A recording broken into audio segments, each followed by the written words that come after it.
Hello and welcome to Ninja Prep. This is Kapil Goyal, your educator and mentor for PG physics. तो इसका जो पहला lecture है atomic physics का, उसके अंदर हम लोगों ने डिस्कस किया था ग्रॉस स्ट्रक्चर ऑफ हाइड्रोजन, और वहां पर हमने बेसिकली बोहर्स एटॉमिक मॉडल जो थ्योरी है वो हमने डिस्कस की थी। अब ये जो बोहर्स थ्योरी है इसके बहुत सारे ड्रॉबैक्स होते हैं, जैसे कि ये केवल जो हाइड्रोजन और हाइड्रोजन लाइक एटम्स हैं उनके लिए वैलिड होती है। बहुत सारे जो इफेक्ट्स होते हैं जैसे कि फाइन स्ट्रक्चर और उसके अलावा एनामोलस जिमान इफेक्ट है ना, तो जो ये इफेक्ट्स होते हैं उनको ये थ्योरी जो है एक्सप्लेन नहीं कर पाई। तो इसके बाद एक और थ्योरी आई जिसको हम कहते हैं सोमरफील्ड थ्योरी। हालांकि मैं इस वीडियो में आपको सोमरफील्ड थ्योरी के बारे में ज़्यादा कुछ बताने वाला नहीं हूँ, क्योंकि इस वीडियो के अंदर हम लोग डिस्कस करेंगे फाइन स्ट्रक्चर। सोमरफील्ड थ्योरी को मैं आपको एक अलग से छोटे से लेक्चर में बता दूंगा, बहुत लंबे चौड़ा कुछ उसमें है नहीं, 15-20 मिनट का डिस्कशन होगा, तो मैं एक अलग लेक्चर में आपको बता दूंगा। तो मेरा सिर्फ ये कहना है कि जो बोहर्स थ्योरी थी उसके बहुत सारे ड्रॉबैक्स थे। जो ड्रॉबैक्स में था कि ये हाइड्रोजन और हाइड्रोजन लाइक एटम्स के लिए वैलिड थी, यानी कि सिंगल इलेक्ट्रॉन्स जिनमें हैं लास्ट में उनके लिए वैलिड थी। दूसरा जो इफेक्ट्स होते हैं जैसे कि एनामोलस जिमान इफेक्ट है या फिर फाइन स्ट्रक्चर है, उनको ये एक्सप्लेन नहीं कर पाई। तो इसलिए ये जो थ्योरी है इसको हम बहुत ज़्यादा आगे डिटेल थ्योरी के लिए कंटिन्यू नहीं कर पाए, या जो साइंटिस्ट लोग थे वो कंटिन्यू इसको नहीं कर पाए। फाइन स्ट्रक्चर के बारे में आज हम पढ़ेंगे। फाइन स्ट्रक्चर के बारे में हम क्या पढ़ेंगे कि हमने जो बोहर्स थ्योरी में कैलकुलेशंस वगैरह की उसमें हमने ये कंसीडर किया था कि जो एनर्जी है, एनर्जी का जो मेजर पोर्शन है उसको हमने कंसीडर किया था ना। उसमें जब हमने बात की थी किसके अंदर, जब हमने बात की थी बोहर्स थ्योरी के अंदर, तो बोहर्स थ्योरी के अंदर हमने जो ग्रॉस स्ट्रक्चर है उसमें केवल और केवल लार्ज कंट्रीब्यूशन को कंसीडर किया था एनर्जी के। हमने जो स्मॉल कंट्रीब्यूशन है उसको कंसीडर नहीं किया था। तो यदि हम स्मॉल कंट्रीब्यूशन को कंसीडर करते हैं तो हमें फाइन स्ट्रक्चर मिलेगा। फाइन स्ट्रक्चर का मतलब क्या होता है कि जो लाइंस आपको दिखी थी ना, लाइमन सीरीज, बामर सीरीज, तो उनके बीच में अच्छा खासा गैप था। परंतु अगर जो स्मॉल कंट्रीब्यूशन है उसको भी कंसीडर कर लिया जाए तो होगा क्या कि वो जो एनर्जी गैप है, जो दो लाइंस के बीच में गैप था, वो और भी कम होता जाएगा। तो यानी कि बहुत फाइन सा उनके बीच में गैप होगा, तो उसको हम बोलते हैं फाइन स्ट्रक्चर। तो ये जो फाइन स्ट्रक्चर है, जो स्मॉल करेक्शन, स्मॉल एनर्जी जो टर्म्स है उनको कंसीडर जब हमने किया तो तब हमें देखने को मिले। तो इसके लिए हमने 3 तरह के करेक्शन किए। वो 3 तरह के करेक्शन कौन कौन से थे? एक था रिलेटिविस्टिक करेक्शन, एक था स्पिन ऑर्बिट इंटरेक्शन, और एक था हमारे पास डार्विन टर्म। तो ये 3 करेक्शन के बाद हमारे पास जो हैमिल्टोनियन बन के आया, फाइनल जो हैमिल्टोनियन बन के आया, वो हम देखेंगे। पर क्योंकि ये रिलेटिविस्टिक करेक्शन अपने आप में एक टॉपिक है, स्पिन ऑर्बिट करेक्शन अपने आप में एक टॉपिक है, डार्विन टर्म अपने आप में एक टॉपिक है, तो तीनों को एक एक करके हम डिस्कस करेंगे। ठीक, तो सबसे पहले मैं इसमें थोड़ा बहुत लिख देता हूं कि फाइन स्ट्रक्चर जो है उसमें हम करने क्या वाले हैं। तो in gross structure, in gross structure, gross structure, in gross structure we only consider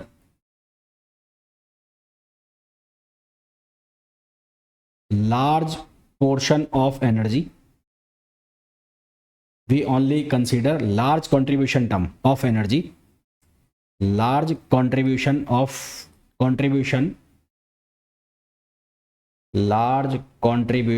term of energy, small energy term is not considered,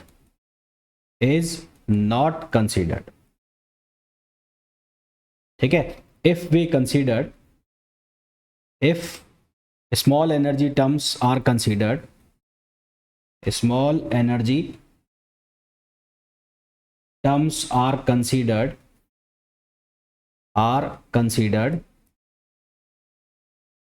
then we will get fine structure, अब देखो ये जो सब है ये मैं पहले से भी लिख के तैयार रख सकता था, मैं सिर्फ एक्सप्लेन कर सकता था, पर तुम्हें ये आदत डालनी है, मैं जो लिख रहा हूँ उसके साथ साथ तुम्हें अपने नोट्स बनाने हैं, सो दैट कि तुम्हें चीज़ें याद हो। अदरवाइज तुम क्या करोगे, जो मैं लिखवा रहा हूँ उसका प्रिंट आउट निकाल सकते हो, जो कुछ भी कर सकते हो, तो वो फिर चीज़ सही नहीं है, तो वो लिखना। तो फाइन स्ट्रक्चर मिलेगा। तो फाइन स्ट्रक्चर जो हमें मिल रहा है इसके लिए हमें क्या करना पड़ रहा है, करेक्शन करना पड़ रहा है। ठीक है, तो ये फाइन स्ट्रक्चर के लिए हमें क्या करना पड़ रहा है, करेक्शन करना पड़ रहा है। तो there are following small correction terms, तो there are following small energy correction terms, small correction terms.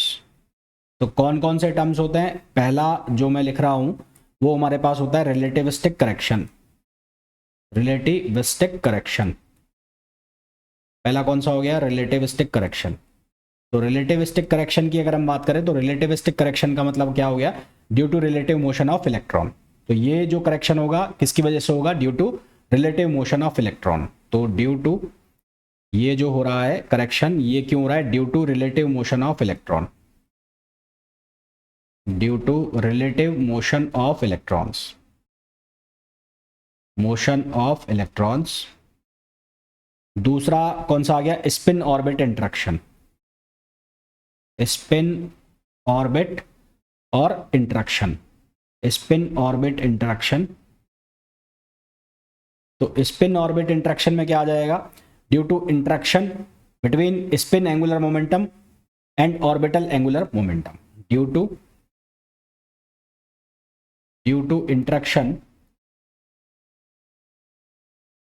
Interaction between spin angular momentum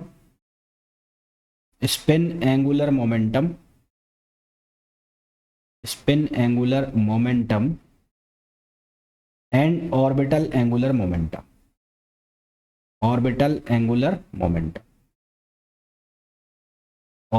angular momentum. यहां हमने करेक्शन कर लिया। और तीसरा हमारे पास कौन सा आता है, तीसरा आता है हमारे पास डार्विन टर्म।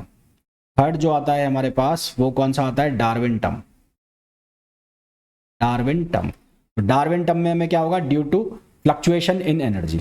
तो ये किस वजह से आएगा, due to fluctuation in energy, due to fluctuation in energy, due to fluctuation in energy. तो ये तीन तरह के करेक्शंस जो हैं वो आपको पढ़ने होते हैं और इनको अलग अलग करके पूछ लिया जाता है।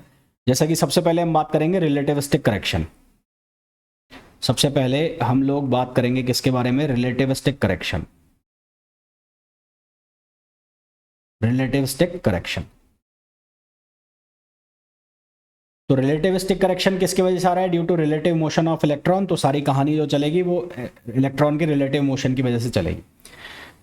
तो रिलेटिविस्टिक टर्म के लिए रिलेटिविस्टिक एनर्जी का अगर मैं फॉर्मूला लिखूं तो वी नो दैट आप लोगों ने ये रिलेटिविटी थ्योरी से ये फॉर्मूला पढ़ा होगा, E equals to under root p square c square plus m naught square c power 4। ये फॉर्मूला मेरे समझ में सब लोगों ने पढ़ा होगा जो भी ये देख रहे हैं। और ये जो रिलेटिविस्टिक एनर्जी लिखी हुई है, जो LHS पे लिखी हुई है, इसको हम एक तरीके से और लिख सकते हैं, m naught c square plus kinetic energy, यानी कि rest mass energy plus kinetic energy. तो ये जो E वाला टर्म है, ये E वाला, इसको हम ऐसे भी लिख सकते हैं, m naught c square plus kinetic energy. तो मैं क्या करूंगा, ये E की वैल्यू यहाँ पर सब्सटीट्यूट करूंगा। तो ये E की वैल्यू यहाँ पर सब्सटीट्यूट करूंगा तो क्या लिखा जाएगा, m naught c square plus kinetic energy. और इसको मैंने ऐसे लिख लिया, p square c square plus m naught c power 4, m naught square c power 4 power 1/2। तो यहाँ से मैं किसकी वैल्यू निकाल लेता हूँ, काइनेटिक एनर्जी की वैल्यू निकाल लेता हूँ। तो काइनेटिक एनर्जी को हमने कैसे लिख लिया, यहाँ से मैं कॉमन निकाल लेता हूँ, M naught c square.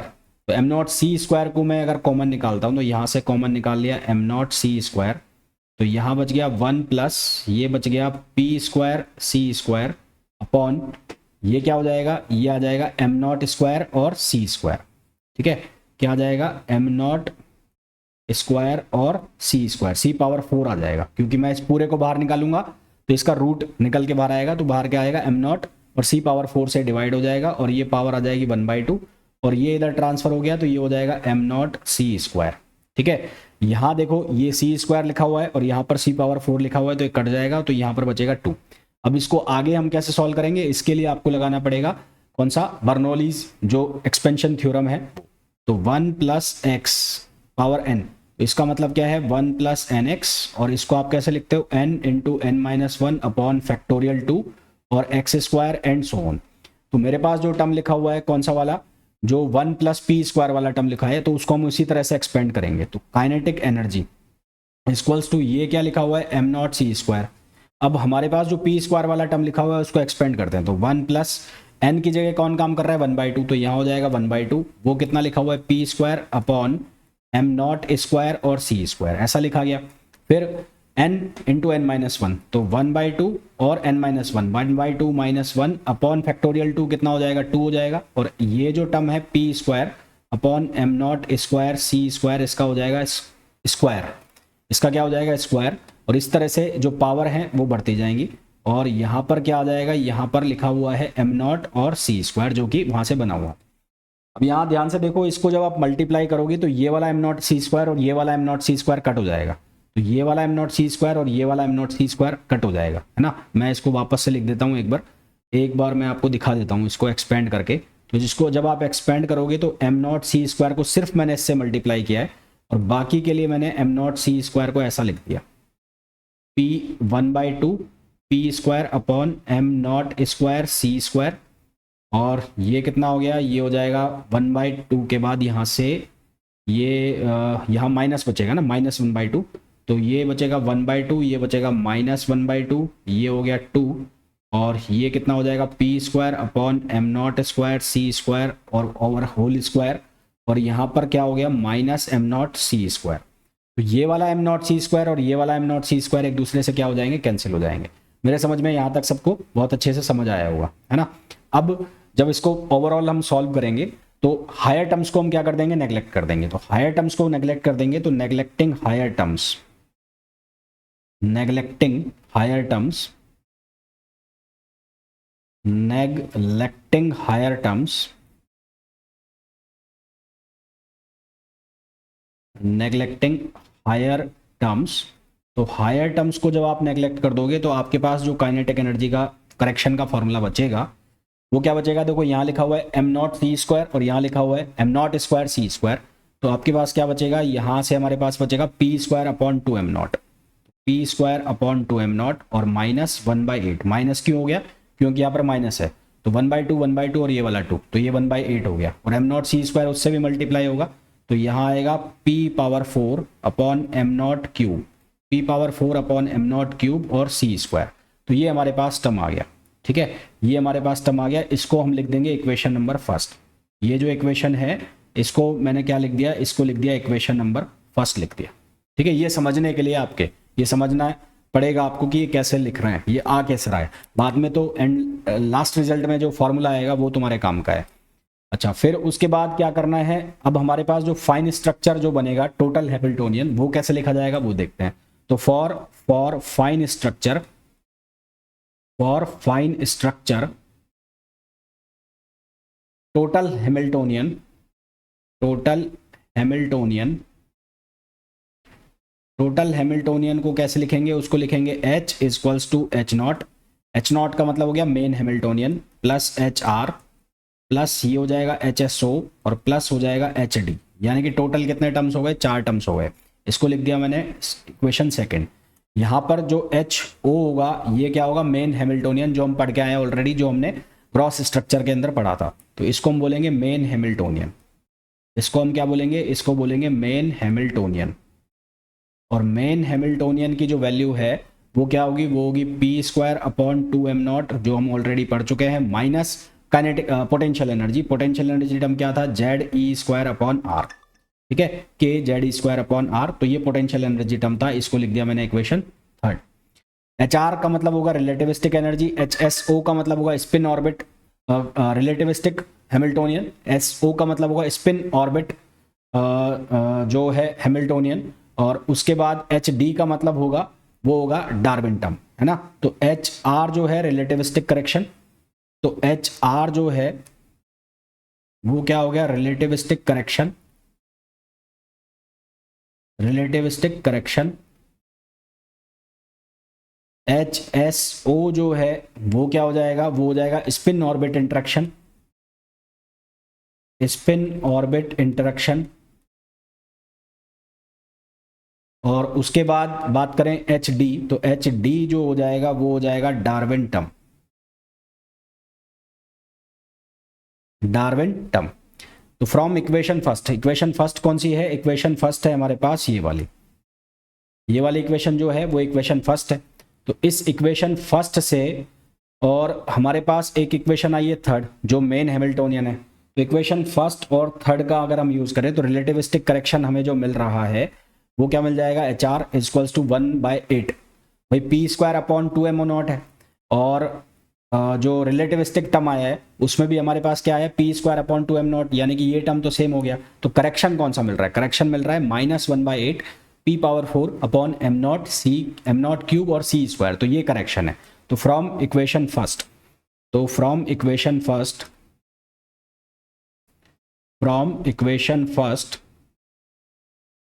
Equation first के अकॉर्डिंग रिलेटिविस्टिक करेक्शन जो हमारे पास हो गया, रिलेटिविस्टिक करेक्शन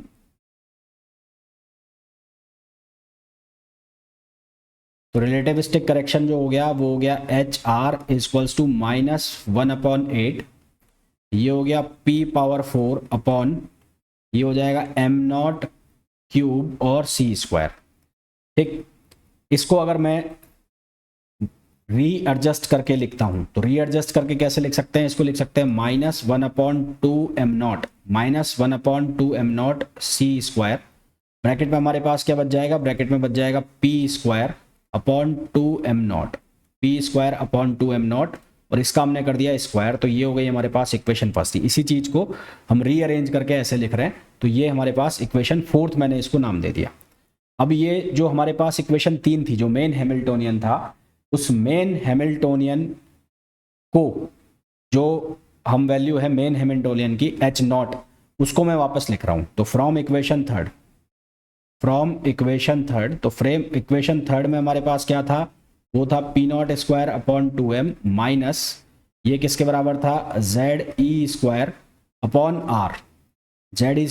r। तो इसको हम कैसे लिख लेंगे? इसको लिख लेंगे H0, रीएडजस्ट कर रहा हूं इसको। तो ये ZE square upon r equals to ये हो जाएगा p0 स्क्वायर अपॉन 2m0, ये m0 है। तो इस तरह से लिख लिया, यानी कि इसको हमने बस ट्रांसपोज किया है और कुछ नहीं किया है। तो यहाँ से हमारे पास जो p स्क्वायर अपॉन 2m0 है, ये जो वैल्यू है, ये वाली वैल्यू, इसको मैं यहाँ सब्सटीट्यूट करूंगा यहाँ पर। तो यहाँ पर सब्सटीट्यूट करेंगे तो हमारे पास क्या बनेगा? तो हमारे पास बन जाएगा HR, यानी कि जो रिलेटिविस्टिक टर्म है HR, उसकी वैल्यू क्या बन के आएगी? वो बन के आएगा -1/2m0 c square, -1/2m0 c square. और ब्रैकेट में क्या आ जाएगा? H0 plus ZE square upon r, और इसका पूरे का क्या हो जाएगा? स्क्वायर हो जाएगा। अब हम टाइम इंडिपेंडेंट परटर्बेशन थ्योरी का यूज करेंगे। तो by using time independent perturbation theory,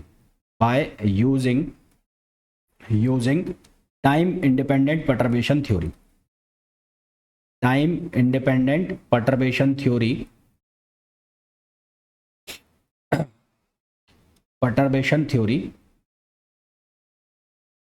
तो टाइम इंडिपेंडेंट परटर्बेशन थ्योरी का हम यूज जब करेंगे तो उसके अकॉर्डिंग हमारे पास क्या बनेगा? हमारे पास बन जाएगा ER इक्वल्स टू ये हो जाएगा साई NLM, और यहां से HR मतलब रिलेटिविस्टिक करेक्शन, और ये साई NLM। तो हम यहाँ पर टाइम इंडिपेंडेंट परटर्बेशन थ्योरी का यूज कर रहे हैं। HR की वैल्यू हमारे पास है, तो HR की वैल्यू को मैं यहाँ पर सब्सटीट्यूट अगर करता हूँ तो HR की वैल्यू को यहाँ रखते हैं तो हमारे पास क्या बनेगा? ये 1/2m0 c स्क्वायर बाहर आ जाएगा। तो ये बाहर क्या आ जाएगा? ये आ जाएगा -1/2m0 c स्क्वायर, ये पूरा बाहर आ गया। तो एक्सपेक्टेशन वैल्यू जो बनेगी अब उसके अंदर क्या रह जाएगा? यहाँ रह जाएगा साई NLM, साई फंक्शन हो गया, वेव फंक्शन हो गया, साई NLM, और इसका कर दो स्क्वायर। तो इसका स्क्वायर कर दोगे तो ये क्या बन जाएगा? ये बन जाएगा H0 स्क्वायर प्लस फिर ये क्या बन जाएगा? 2H0 ZE square upon r, और प्लस ये बन जाएगा Z square E power 4 upon r square. ठीक, और यहाँ पर क्या बन जाएगा? साई NLM। अब इतना बड़ा तुम्हें नहीं करना है, मैं सिर्फ समझा रहा हूँ तुम्हें। तो इसको हम इक्वेशन दे देंगे 6। अब आपको कुछ बेसिक वैल्यूज आपको याद होनी चाहिए। कौन कौन सी बेसिक वैल्यूज? जैसे कि वी नो दैट कि जो H0 का जो कैट नोटेशन होगा वेव फंक्शन पर, जब इसको अप्लाई करोगे H0 को, हैमिल्टोनियन को, साई NLM पे, तो आपने पढ़ा है कि एच साई इक्वल्स टू ई साई होता है, तो यहाँ पर ये भी किसके बराबर हो जाएगा, ये ई साई के बराबर होगा। और वो ई साई की जो बेसिक वैल्यू है वो आती है E naught Z square upon N square, और ये आ जाएगा साई एन एल एम, है ना, साई एन एल एम। तो ये जो पूरी वैल्यू है ये ई एन की वैल्यू हो गई, यानी कि टोटल एनर्जी की वैल्यू हो गई। ये हमने पढ़ा हुआ है एनर्जी का, तो ये ई एन है, तो ये तो हमने पढ़ा हुआ है। इसी तरह से 1/r की एक्सपेक्टेशन वैल्यू अगर हम लिखेंगे, तो 1/r की एक्सपेक्टेशन वैल्यू जब हम लिखेंगे तो ये कैसे लिखा जाएगा, ये लिखा जाएगा एन एल एम और 1/r एन एल एम, यानी कि वेव फंक्शन। तो ये वैल्यू कितनी बन रही होगी, ये होगी 1/n स्क्वायर और z/a, ये 1/r की हो गई। इसी तरह से 1/r स्क्वायर की एक्सपेक्टेशन वैल्यू जब हम लिखेंगे, तो 1/r की एक्सपेक्टेशन वैल्यू होगी हमारे पास कितनी होगी, ये होगी ये होगी l प्लस 1/2 n क्यूब, और ये वैल्यू कितनी आएगी, ये आएगी z/a और ये आ जाएगा q, z/a का स्क्वायर। तो ये क्या करेंगे 1 एक्सपेक्टेशन r, तो ये वैल्यू कहाँ रखनी है, यहाँ रखनी है। अब यहाँ पर कैसे सब्सटीट्यूट करना है भाई, जैसे इसको आप मल्टीप्लाई करोगे, जब इसको आप सॉल्व करोगे तो H naught square psi N L M बनेगा, H naught square psi N L M बनेगा। तो एच नॉट की वैल्यू आपके पास है, उसका स्क्वायर कर देना है, उसका स्क्वायर करोगे तो यहाँ पर एक टर्म बन जाएगा।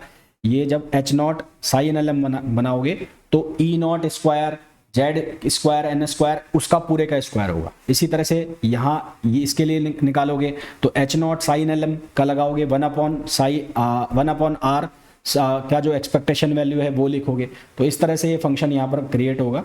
और जब इसको आप फाइनल सॉल्व करोगे तो आफ्टर, तो ये जो वैल्यू निकाली है ये हम कहाँ पर सब्सटीट्यूट करेंगे, इक्वेशन 6 में। तो सब्सटीट्यूट दीज वैल्यूज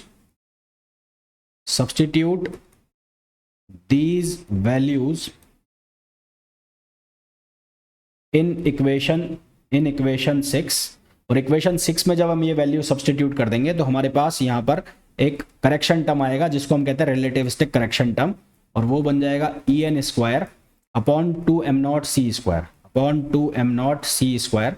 और ये किसके बराबर बनेगा, 3 - 4n अपॉन l प्लस 1/2। यहाँ l जो है वो अजीमुथ या ऑर्बिटल एंगुलर मोमेंटम है, नंबर है।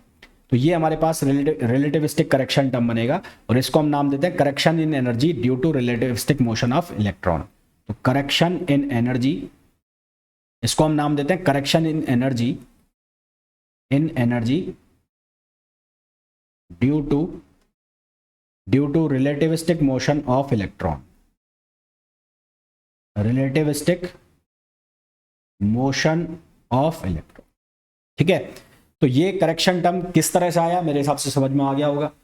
अब कौन कौन सी चीजें आपको ध्यान रखनी है, किस तरह से ये हुआ, ये आपको ध्यान रखना है। फाइनल फॉर्मूला आपको याद रखना पड़ेगा, ये ऑब्जेक्टिव क्वेश्चन भी बन जाता है कि which one of the following is relativistic correction term. इसी तरह से निकलता है हमारे पास जो स्पिन ऑर्बिट टर्म है वो निकलेगा, फिर एक निकलेगा हमारे पास डार्विन टर्म, और फिर फाइनल हमारे पास एनर्जी करेक्शन का फॉर्मूला आता है। तो होपफुली जितना भी मैंने आपको समझाया है, बताया है, अच्छे से समझ आ गया होगा। फिर भी आपको कोई डाउट है तो पूछ सकते हैं। मिलते हैं नेक्स्ट वीडियो में, till then thank you, bye bye.